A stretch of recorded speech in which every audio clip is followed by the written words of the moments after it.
Bonjour, alors aujourd'hui on prend la suite de Hegel sur l'esthétique et sur le but de l'art. Et cette fois-ci il va critiquer une seconde conception, un second système sur la destination de l'art. Donc il nous dit un second système substitue à l'imitation l'expression. L'art, dès lors, a pour but non de représenter la forme extérieure des choses, mais leur principe interne et vivant, en particulier les idées, les sentiments, les passions et les situations de l'âme. Donc un second système n'est plus l'imitation ici, comme on a vu en première partie, mais bien l'expression, c'est-à-dire qu'il y aura quelque chose de caché que l'artiste doit manifester fidèlement. L'art, dès lors, a pour but non pas de représenter la forme extérieure des choses, la matérialité, mais le principe interne et vivant, les choses cachées, alors que l'extérieur est manifeste, c'est-à-dire tout ce qui se passe dans l'esprit ou dans l'âme, et c'est là une théorie romantique de l'art. En particulier, l'artiste devra manifester dans l'âme les idées, les sentiments, les passions et les diverses situations de l'âme. Donc moins grossière que la précédente, cette théorie, par le vague où elle se tient, n'en est pas moins fausse et dangereuse. Distinguons ici deux choses, l'idée et l'expression, le fond et la forme. Or, si l'art est destiné à tout exprimer, si l'expression est l'objet essentiel, le fond est indifférent. Bon, alors on va commenter ça. Donc cette théorie est moins grossière que la précédente, puisqu'il s'agit non pas de représenter l'extérieur immédiat, mais quelque chose de caché. Pourtant, il y a eu un effet fatal lié au problème, notamment moral, que cela pose. Distinguons ici deux choses, l'idée et l'expression, le fond et la forme. Donc l'idée, c'est finalement le fond, et l'expression, c'est la forme, le manifesté.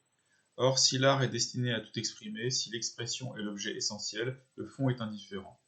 Donc si le but, c'est simplement manifester un fond, peu importe le fond, peu importe l'idée, peu importe le sentiment, on pourrait avoir n'importe quelle idée, bonne ou mauvaise, n'importe quel sentiment vertueux ou vicieux. Pourvu que le tableau soit fidèle, le bon et le mauvais, le vicieux et le hideux ont droit d'y figurer au même titre. Hein, donc le bon tableau, dans ce cas-là, sera celui qui représentera par exemple un personnage avec ses traits de caractère particuliers, même s'ils sont vicieux, et même si l'âme a un aspect hideux. C'est-à-dire que l'artiste pourra être immoral, licencieux, impie. Il aura néanmoins atteint sa tâche s'il représente la passion ou l'idée de manière fidèle.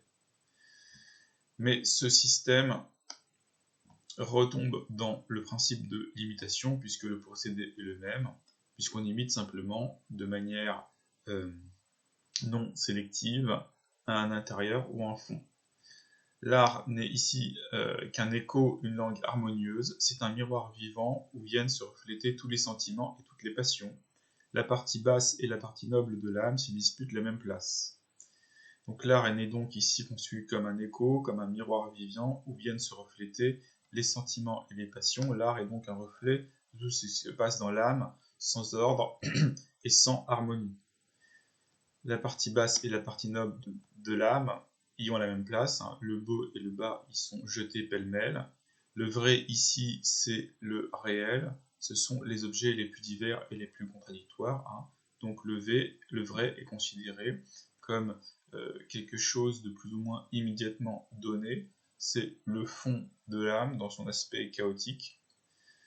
L'artiste ne s'attache qu'à bien rendre ce fond qu'il considère comme étant le réel, et il se soucie peu de la vérité en soi, puisqu'il a une conception superficielle du vrai, et ce vrai tel qu'il le trouve dans les âmes immédiatement n'est pas le vrai en soi, puisque le vrai en soi exprime la rationalité.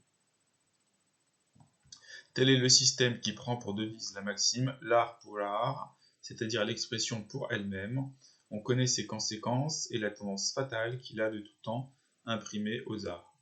Donc ce système est celui de l'art pour l'art, particulièrement en vogue dans le romantisme, mais qui existait déjà avant, c'est-à-dire l'expression pour elle-même, l'expression de toute passion, de tout sentiment intérieur à l'âme, et cela a donné une tendance fatale à l'art, puisque l'art perd sa capacité à exprimer le rationnel et en plus devient finalement immoral.